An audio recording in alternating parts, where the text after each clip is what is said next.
Good morning to all of you. हम लोग pair of linear equation in two variable के exercise 3.3 मतलब chapter 3 के एक्सरसाइज 3.3 को सॉल्व कर रहे थे, जिसमें हम सब्स्टिट्यूशन मेथड से पेयर ऑफ लीनियर इक्वेशन को सॉल्व कर रहे थे। इसमें हमने पहला क्वेश्चन बताया था, हमने सॉल्व भी किया था। उसके बाद हमने क्वेश्चन नंबर दूसरा बताया था। क्वेश्चन नंबर तीसरा वर्ड प्रॉब्लम है जिसको हमको सॉल्व करना है। ठीक है, तो सॉल्व करेंगे। देखिए क्वेश्चन क्या लिखा है कि फॉर्म द पेयर ऑफ, तीसरा क्वेश्चन मैं बता रहा हूँ।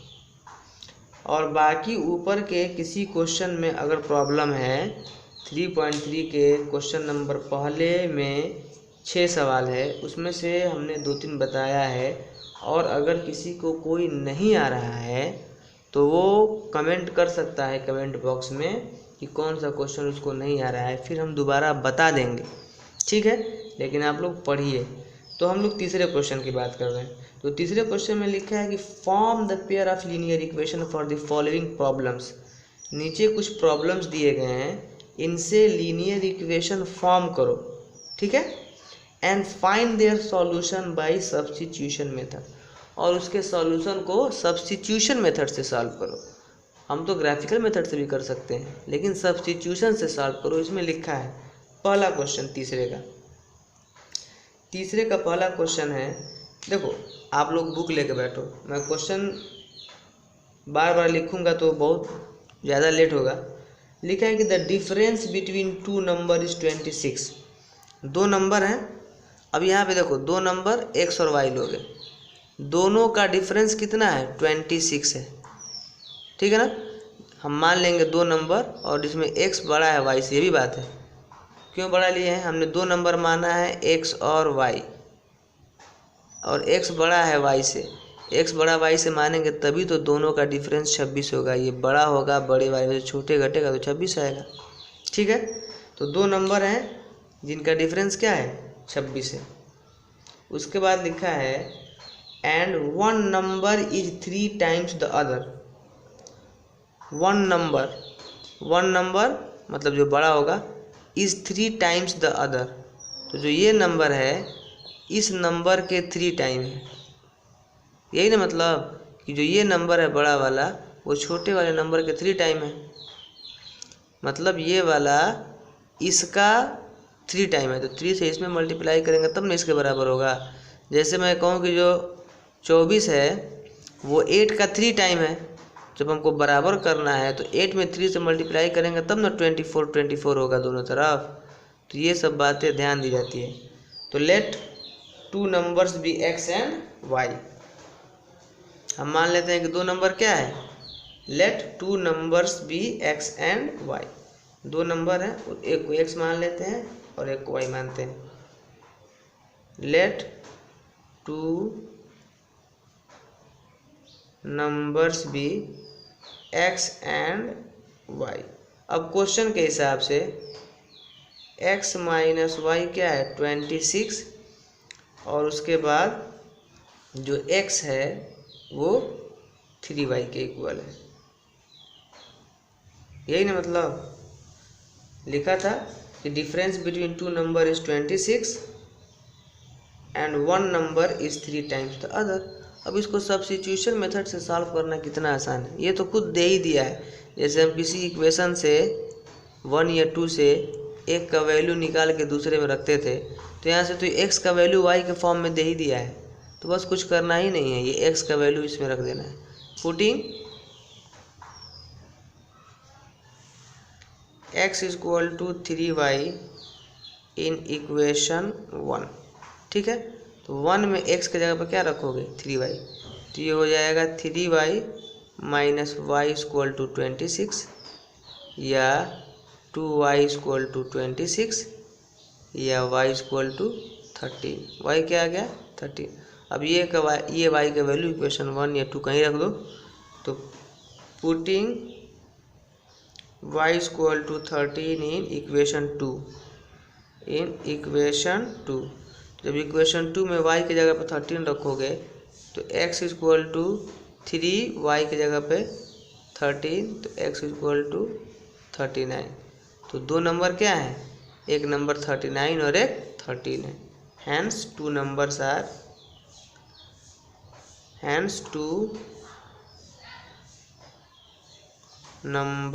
Are 13 and 39। अब जो कह रहा था सब सही कह रहा था ना कि इनका डिफरेंस 26 है, तो 39 में से 13 घटाओगे तो 26 ही आएगा। फिर कह रहा था ना कि जो बड़ा वाला नंबर है वो छोटे वाले का 3 टाइम्स है, तो देखो जो बड़ा वाला नंबर 39 है वो छोटे वाले 13 का क्या है, 3 टाइम्स है। 13 3 जा 39। बहुत आसान था, आप लोग नोट कर लीजिए। अब इसके बाद हम लोग क्वेश्चन छोड़ रहे हैं, आप लोग कर लेंगे। दूसरा तीसरा आसान भी है। चौथा देखिए आप लोग, चौथा क्वेश्चन है कि the taxi charge in city consist of a fix charge. मतलब एक सिटी में, एक शहर में जो टैक्सी का चार्ज है, टैक्सी चार्ज दो तरीके का है। एक फिक्स चार्ज है, किसी भी टैक्सी पे जाओगे तो वो फिक्स चार्ज लेगा, और दूसरा चार्ज है charge for the distance covered. Charge for the distance covered मतलब एक आप टैक्सी किए कहीं जाने के लिए, तो टैक्सी करने का वो फिक्स चार्ज ले लिया जितना भी लगा। उसके बाद आप कितना किलोमीटर जाएंगे उसके हिसाब से वो पर किलोमीटर का चार्ज लेगा। दो तरीके का चार्ज है, एक फिक्स चार्ज और एक चार्ज पर किलोमीटर।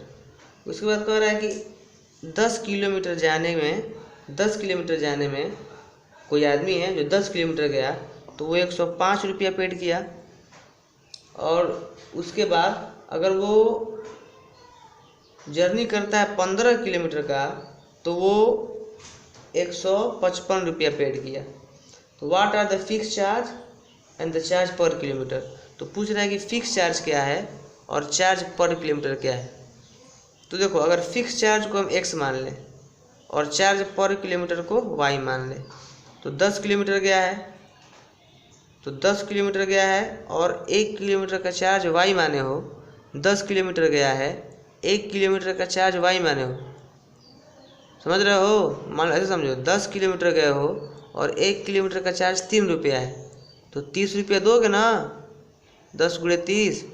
उसी तरह से अगर ये हमने मान लिया है कि चार्ज पर किलोमीटर y रुपया है, तो जब वो कोई आदमी 10 किलोमीटर गया है और 1 किलोमीटर का चार्ज y रुपया है, तो 10y क्या हो जाएगा, 10 किलोमीटर का चार्ज हो जाएगा। लेकिन यही चार्ज 105 के बराबर नहीं होगा, ये तो केवल जर्नी का हो गया, जितना दूर गया उसका चार्ज 10y हुआ, लेकिन वो एक्स्ट्रा चार्ज भी तो लिया है, फिक्स चार्ज। तो फिक्स चार्ज प्लस 10 किलोमीटर गया उसका चार्ज मिला के 105 रुपया दे रहा है। ठीक है, तो फिक्स चार्ज प्लस 10 किलोमीटर जाने का चार्ज, ये मिला के कितना हो रहा है, 105 रुपया हो रहा है। फिर उसी तरह जब आदमी 15 किलोमीटर जाता है तो 15y ये तो हो जाएगा जो डिस्टेंस गया है उसका चार्ज पर किलोमीटर के हिसाब से, और ये फिक्स चार्ज। ठीक है, तो अब ये मिला के 155 हो जाएगा। अब इन दोनों को सॉल्व कर देंगे, तो सॉल्व करेंगे तो सब्स्टिट्यूशन मेथड से सॉल्व करेंगे। तो सब्स्टिट्यूशन मेथड से सॉल्व करेंगे तो जो x का वैल्यू आएगा वो आपका आएगा फिक्स चार्ज, और जो y का वैल्यू आएगा वो आएगा चार्ज पर किलोमीटर। ठीक है, तो मान लेंगे लेट फिक्स चार्ज भी x and charge per kilometre भी y।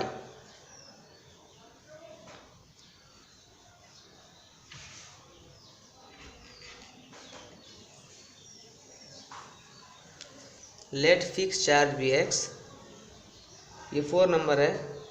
लेट फिक्स चार्ज भी x एंड चार्ज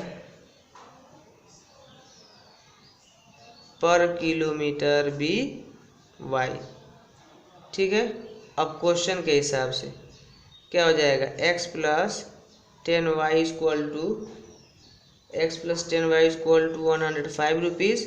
उसके बाद x plus 15y equal to 155 rupees. अब इसको सॉल्व करके आप लोग x y के वैल्यू फाइंड कर लेंगे। अच्छा, इसमें एक बात और पूछा है आगे, how much does a person have to pay for travelling a distance of 25 kilometre. अगर एक आदमी 25 किलोमीटर जाता है तो कितना रुपीज़ देगा। तो बहुत आसान है, 25 ये वाई जो निकाल लोगे और एक्स निकाल लोगे तो एक्स तो फिक्स चार्ज रहेगा, इसमें जो रहेगा वो जुटेगा ही, आप प्लस वाई निकाले ही रहोगे। 1 किलोमीटर चार्ज, 1 किलोमीटर जाने का चार्ज क्या लग रहा है, तो ये मल्टीप्लाई करके एक्स प्लस 25 वाई निकाल दोगे तो ये निकल जाएगा कि 25 किलोमीटर जाने के लिए कितना खर्चा लगेगा। आ रही बात समझ में ना। 25 तो कितना भी किलोमीटर जाएगा तो निकाल दोगे। एक तो फिक्स चार्ज है वो जोड़ देना है, चार्ज पर किलोमीटर वाई निकल जाएगा तो 1 किलोमीटर जाने का चार्ज निकल जाएगा। अब वाई निकल गया, 1 किलोमीटर जाने का चार्ज निकल गया तो 25 किलोमीटर जाने का चार्ज निकल जाएगा। 25 से मल्टीप्लाई कर दोगे और जो एक्स फिक्स आ जाएगा उसको उसमें जोड़ दोगे तो पता चल जाएगा कि अगर 25 किलोमीटर जर्नी करेगा तो कितना रुपीज़ देना पड़ेगा। इसको सॉल्व करोगे कर दें। देखिए आप लोग कीजिए, इसको सब्स्टिट्यूशन मेथड से सॉल्व करना है। बस मैं थोड़ा सा हिंट दे सकता हूँ। मान लो किसी इक्वेशन से, इक्वेशन 1 से ही फ्रॉम 1 एक्स का वैल्यू निकाल लो तो एक्स का वैल्यू होगा 105 माइनस 10y। इसको 3 मान लोगे, ये वैल्यू 2 में रखोगे। जब x से निकाले हो तो 2 में रखोगे। Putting x equal to 105 minus 10y in equation 2। अब x की जगह पे 105, ये x की जगह पे 105 माइनस 10y और प्लस 15y इक्वल टू क्या हो जाएगा 155। एक से x का वैल्यू निकाल लिए हैं, 2 में रख देंगे तो 2 में रख देंगे 105 माइनस 10y। ठीक है, अभी सॉल्व करोगे तो देखो ये हो जाएगा 5y और ये हो जाएगा 155 माइनस 105, या ये हो जाएगा y इक्वल टू आपका हो गया 50/5 या 10। तो लो चार्ज पर किलोमीटर क्या आ गया 10 आ गया, ये होगा ना। अरे 155 में से 105 गया क्या हो जाएगा 150 और अपान यहाँ पे क्या है 5, इधर ट्रांसफर करोगे तो 5, ये 50 होगा। ठीक है, 155 में से 105 गया 50 तो y 10 निकल गया। अब ये y का वैल्यू इक्वेशन 2 में रख दो। पुटिंग y इक्वल टू 10 इन 3। जब 3 में रखोगे, देखो मैं यहाँ पर रख रहा हूँ एक ही लाइन में, तो x equal to 105 minus 10 into 10, y की जगह पर 10 तो ये हो जाएगा 105 minus 100 that is 5। Therefore fix charge क्या आ गया ₹5। Fix charge is ₹5 and charge per kilometre, ये पर है, चार्ज पर किलोमीटर इज ₹10। फिर पूछ रहा था कि 25 किलोमीटर जाने के लिए कितना खर्चा लगेगा, तो आप वो निकाल लो कि मैं यहाँ पे जगह नहीं लिख देता हूँ। मतलब कि cost of travelling 25 kilometre equal to, देखो 5 रुपया तो फिक्स है वो लगेगा, 5 रुपया तो फिक्स चार्ज है। अब 25 किलोमीटर जाएगा और 1 किलोमीटर जाने का कितना लगेगा 10 रुपया लगेगा, तो ये हो जाएगा 5 प्लस ये 250 दैट इज़ 255। अगर 25 किलोमीटर जाएगा तो उसको 255 रुपया देना पड़ेगा। ठीक है, आप लोग नोट कर लीजिए, नोट कर लीजिए जल्दी से। अब देखिए इसमें जो 5 और 6 है, मैं इक्वेशन बना के छोड़ देता हूँ। 5 में देखो, 5 में लिखा है कि अ फ्रैक्शन बिकम 9/11। एक फ्रैक्शन मतलब जिसमें न्यूमरेटर डिनोमिनेटर हो, एक फ्रैक्शन 9/11 हो जाता है कब 2 is added both the numerator and denominator. जब न्यूमरेटर और डिनोमिनेटर दोनों में हम 2 जोड़ते हैं, दोनों में 2 जोड़ते हैं तो वो फ्रैक्शन किसके बराबर हो जाता है 9/11 के बराबर हो जाता है। फिर कह रहा है 2 is added to both the numerator and denominator. फिर अगला question, if 3 is added to both, अगर 3 जोड़ते हैं न्यूमरेटर और डिनोमिनेटर, अगर दोनों में 3 जोड़ते हैं तो वो फ्रैक्शन 5/6 हो जाता है। क्या लिखा है? A fraction become 9/11 if 2 is added both the numerator and denominator. If 3 is added to both the numerator and denominator, it becomes 5/6. Find the fraction. तो फ्रैक्शन क्या है?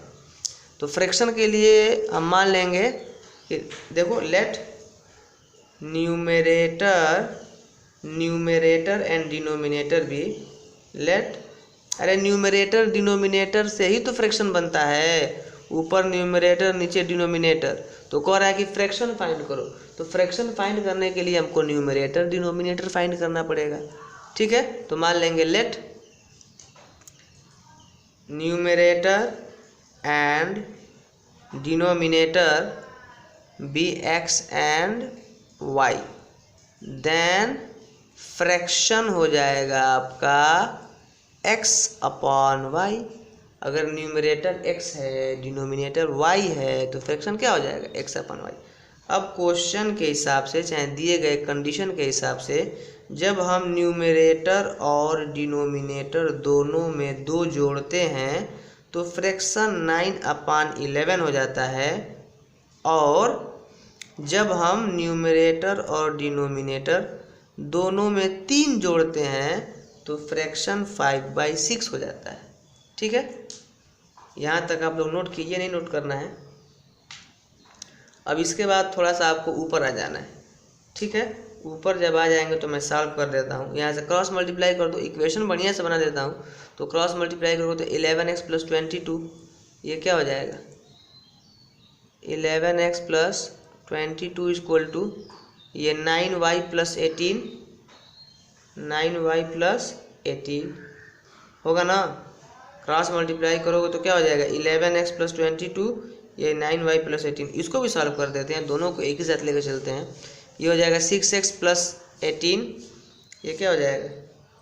6x + 6 3 जा 18 इक्वल टू ये 5y + 15, 5y + 15। अब इसको हो जाएगा, इसको इधर लेते आओ तो 11x - 9y = 18 - 22, और ये 6x - 5y = 15 - 18। तो ये आपका बन जाएगा 11x - 9y = -4, और ये बन जाएगा 6x - 5y = -3। ठीक है, तो हमारा 2 इक्वेशन बन गया, एक इक्वेशन 1 और एक इक्वेशन 2। ठीक है, अब इसको सॉल्व कर लेंगे। इक्वेशन 1 या इक्वेशन 2 किसी में से किसी एक का वैल्यू फाइंड कर लेंगे, और फाइंड करने के बाद इक्वेशन 3 मान लेंगे उसका वैल्यू इक्वेशन 2 में रखेंगे, सॉल्व करेंगे। जो तरीका है वो तरीके से लगाएंगे तो हमारा x और y का वैल्यू आएगा, और उससे x y का वैल्यू आ जाएगा तो फ्रैक्शन हमारा निकल जाएगा। इसी तरह जैकब वाला है, इसको आप लोग करेंगे। आप लोग खूब पढ़िए, मेहनत कीजिए। कल अभी हम इस एक्सरसाइज को 1 दिन और देंगे, और वो यही देंगे कि आप लोगों को जो पूछना है वो पूछ लीजिए। वैसे तो हमको पता नहीं चल रहा है कि आप लोग क्या पढ़ रहे हैं क्या नहीं पढ़ रहे हैं। मेहनत कीजिए, वीडियो को देखिए, डेली पढ़ाई कीजिए। डेली पढ़ने से होता है, ऐसा नहीं कि एक दिन 2 घंटा पढ़े, एक दिन 5 घंटा पढ़े, 6 घंटा पढ़े और 2 दिन हम नहीं पढ़े, तो वैसा कोई फ़ायदा नहीं है। आप लोग व्यूअर्स देख के लग रहा है कि आप लोग वीडियो सभी लोग देख ही नहीं पा रहे हैं, तो ऐसे नहीं चलेगा। ये मेहनत अगर दोनों तरफ से होगा तभी ये प्रयास सफल रहेगा, वरना फिर सारा मेहनत बेकार जाएगा, आपका भी हमारा भी स्कूल का भी। तो मन लगा के पढ़िए, ठीक है। एक दिन कल मैं लास्ट, अगर कोई क्वेश्चन नहीं पूछा गया कमेंट बॉक्स में या फिर कहीं और, तो मैं अब नेक्स्ट एक्सरसाइज शुरू कर दूंगा, ठीक है। एलिमिनेशन मेथड पढ़ाऊंगा, वरना अगर किसी को कोई दिक्कत है तो वो पूछे। Thank you.